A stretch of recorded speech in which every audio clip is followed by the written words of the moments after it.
The chapter. This is the last part. We are going to study about the technological and institutional reforms. This you can expect for 5 marks. So without any delay, let's begin.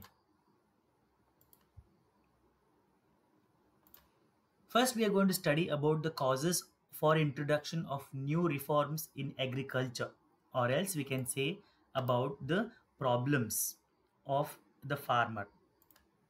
Farmer has a lot of problems, right? Depending on the problems, the government has designed certain reforms that you're going to study in today's video. Let's begin with the first one. Agriculture has been practiced in India for thousands of years, so the continuous uses of the land without the well matched techno institutional reforms has led to the slowdown of the pace, that is the progress of agriculture development has gone slower. The pace has gone slower. It is decelerating, not accelerating. In spite of development in irrigation, most of the farmers in large parts of the country still depend on monsoon.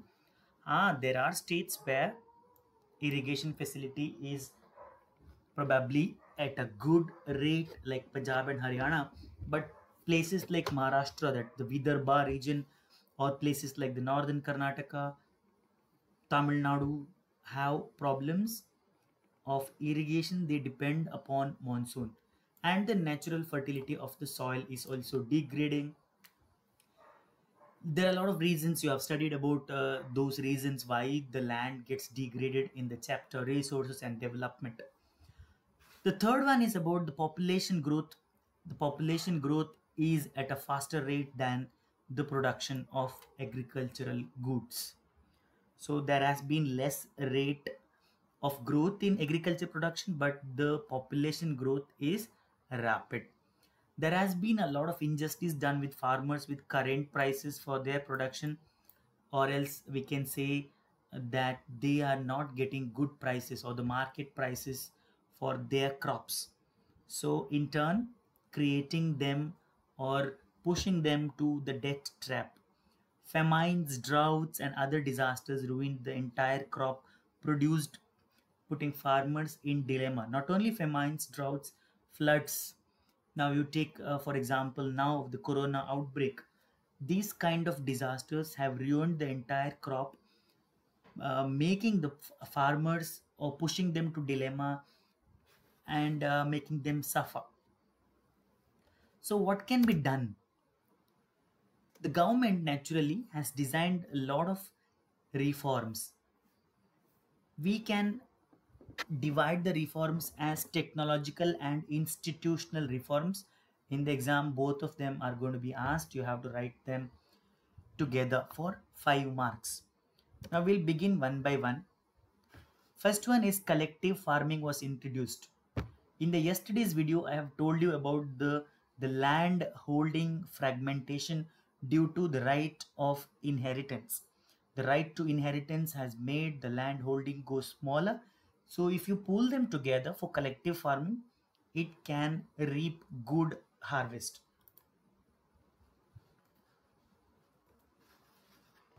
The second one is about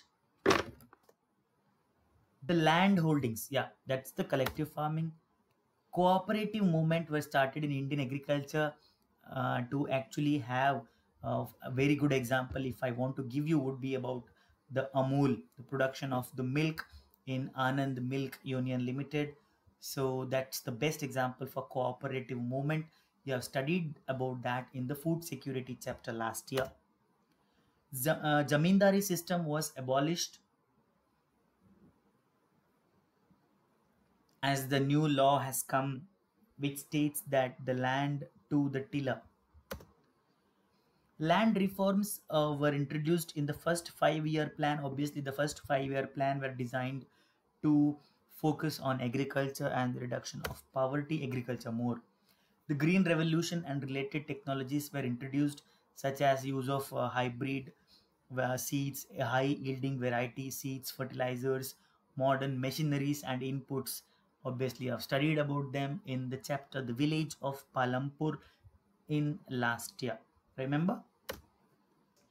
And white revolution, that is Operation Flood, was introduced to increase milk production. That was the example I was giving you about Amul.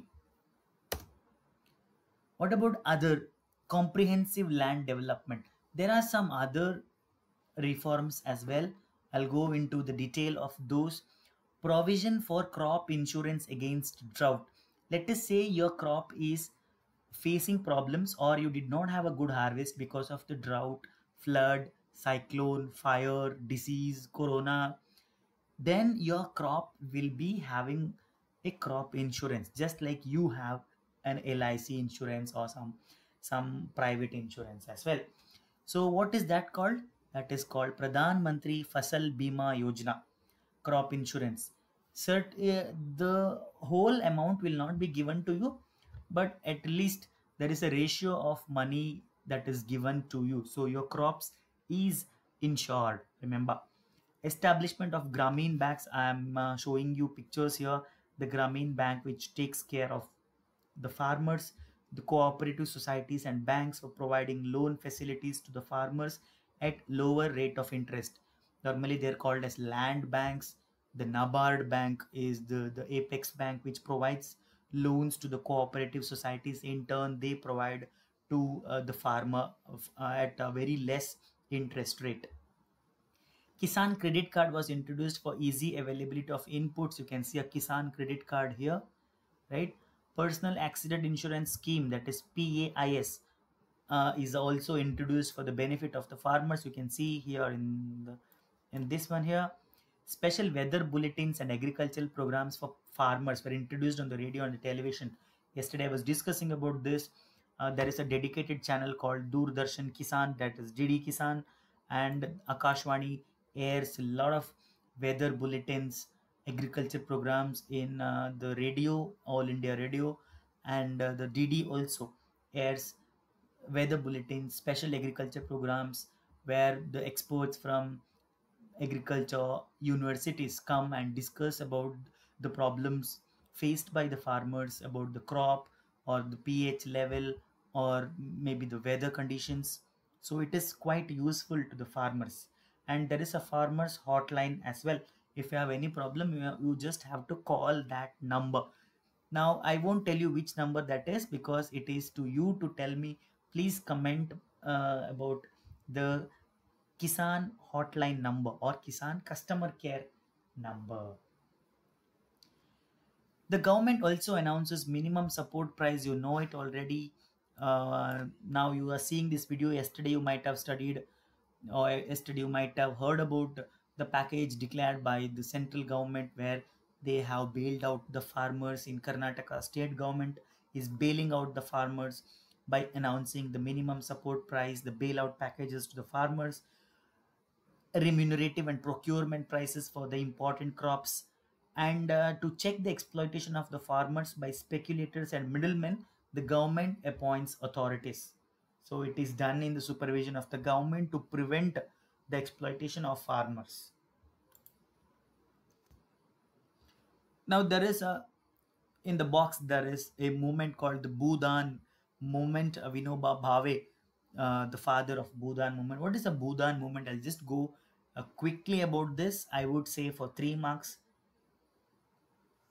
Mahatma Gandhi declared Vinoba Bhave as his spiritual heir. He also participated in Satyagraha as one of the foremost Satyagrahis. He was probably, he believed in the concept of Gram Swarajya, that is the self-rule. Now, after Gandhiji, Vinoba Bhave undertook Padyatra to spread the message of Gandhiji. Once when he was delivering a lecture in a place of Andhra Pradesh, some poor landless villagers demanded that the land should be given to them. But Vinoba Bhave could not promise to them, but assured that he would go and talk about it. So Sri Ram Chandra Reddy stood up and offered 80 acres of land to be distributed among 80 landless villagers. This act was known as Bhudan. What happens here is the people who own the land will give the land to the people who are landless, right? So it's just like donation, can be said as donating, but not with force, right? Later, he traveled and introduced his ideas widely all over India. Some zamindars, owners of many villages, tried to distribute some villages among the landless. It was called as Gram Dan. They had those villages under their control. However, many landowners chose to provide some part of their land to poor farmers due to the fear of Land Sealing Act. There is a Land Sealing Act which says that you should have this much land only. If you have more than that of this land sealing act, then that would be obviously taken by the government. It's better to give it to somebody, right? So this Bhudan and Gramdan movement initiated by Vinoba Bhave is also known as the bloodless revolution, because no force, no violence took place. So a peaceful transition of the land to the landless. Now we'll move on to a most important topic, that is about the suicide of farmers or the problems of the farmers. This you can see here the articles. One I have taken it from the book, and the others I have collected from the internet. You can see here. I will not go on explaining. You can pause the video and read about the farmer problems. Farmers are the backbone of our country, but the farmers are the ones who are actually having a lot of problems, right? The seeds of farmer suicides, crop failure, price crash, centers eases imports to check price rise. Uh, 11th plan must focus on farming. I'll go on. Now look at the cotton pest hit Marathwada, that's in Maharashtra. Look at the death toll from January to June 2019. Around 1300 farmers have died in only Maharashtra due to the mega floods in Sangli, Kolhapur, and Satara. Now, if you have the floods, there won't be any crops. If you do not have the floods or drought, again there will be no crops. So it is not good. You can see in here also agrarian crisis. Maharashtra is probably the one state where the agriculture crisis is more. Not to mention that other states do not have, other states also have. You can see here in 2015 where Assam, Arunachal, Meghalaya, Manipur, Tripura, that's the northeast, also reported the suicides of farmers. And you can see IB report here, farmers suicide on rice. In Karnataka also it happened. That's why the Karnataka government headed by Kumaraswamy decided to bail out the farmers, and they decided to waive off the loans of the farmers. Nearly 25,000 crores was waived off, as I see. I don't know whether it's waived off, but it was promised. Now, what is the impact of agriculture on India? That's globalization impact on agriculture. Now, globalization is not a new phenomena. It was there at the time of colonization in the 19th century when European traders came to India.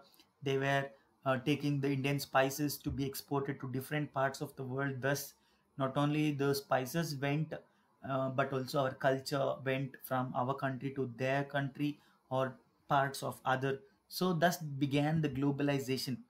Till today, it's one of the important items of export from India, that is the spices. During the British India, cotton belts of India attracted the British. Obviously, you know, cotton became the raw material for the goods produced in Manchester, or the factories in the Manchester were hungry for the goods from India, the cotton goods. So British rather easily procured cotton as the raw material very cheaply and sent it, exported to Britain, manufactured the goods, the cloths in Manchester, brought back to India and sold them at high prices. That is how they made money. Regarding that, you have studied the Champaran movement, which started in 1917 in Bihar, 1917 in Bihar. This was started because farmers of that region were forced to grow indigo and they were not ready to grow. They were unable to grow food grains to sustain their families. British forced the farmers to grow indigo. They forced the farmers to grow opium instead of pulses and the food grains, which created a lot of problems.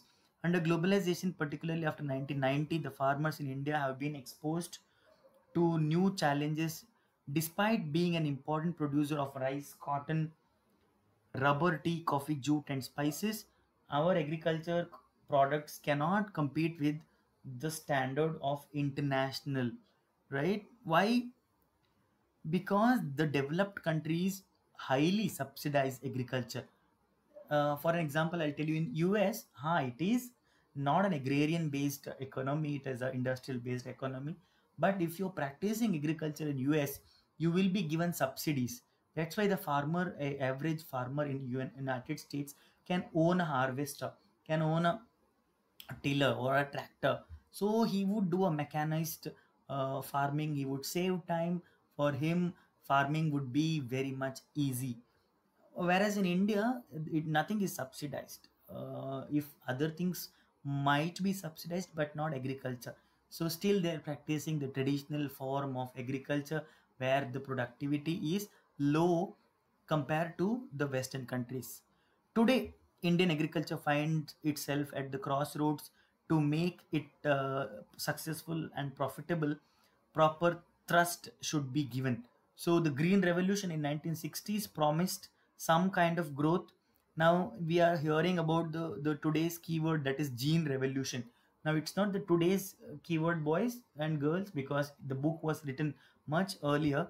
Now gene revolution, you might have heard about the gene revolution, biotech, engineering, where hybrid variety of seeds are being introduced. You take for example rice, you have a different types of rice breed. You take wheat, there are different types of wheat breed. For everything there is a biotech variety where it gives you good output,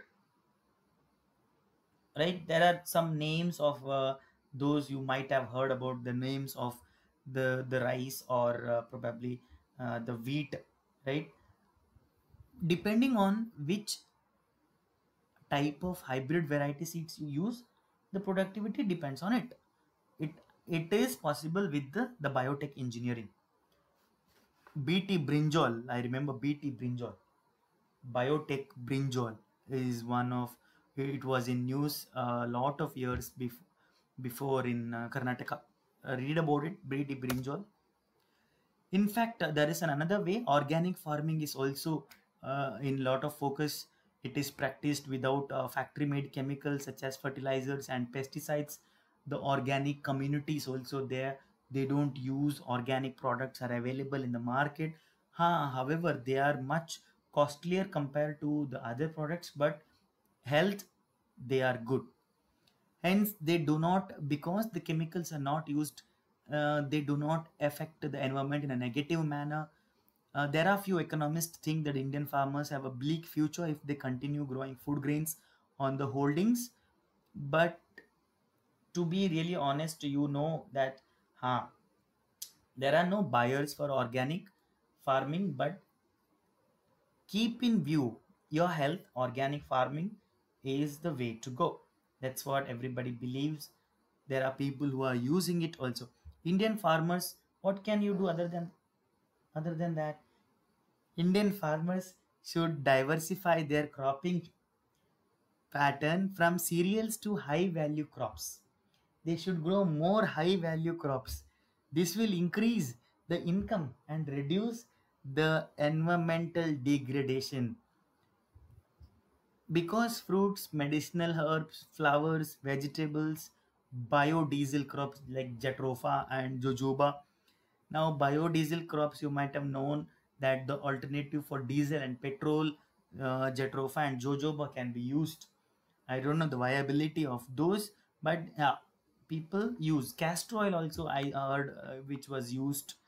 So India's diverse climate can be harnessed to grow a wide range of high value crops. So what needs to be done is subsidize agriculture, push the farmer to the limit, help him, grab his hand.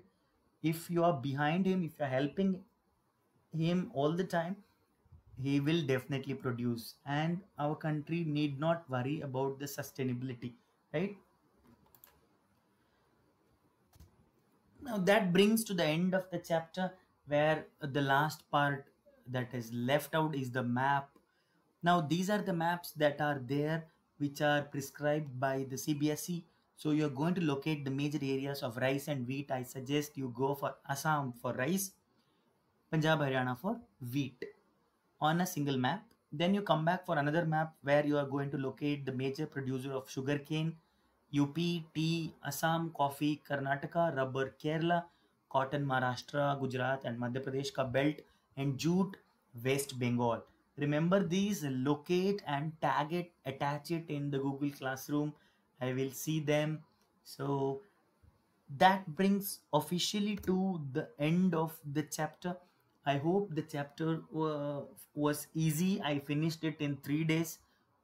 If you have any questions, feel free to comment here, or else you can ask in the classroom. The next chapter, we are going to political science for a very interesting chapter, gender, religion, and caste. That will be from Monday. So till then, it's goodbye and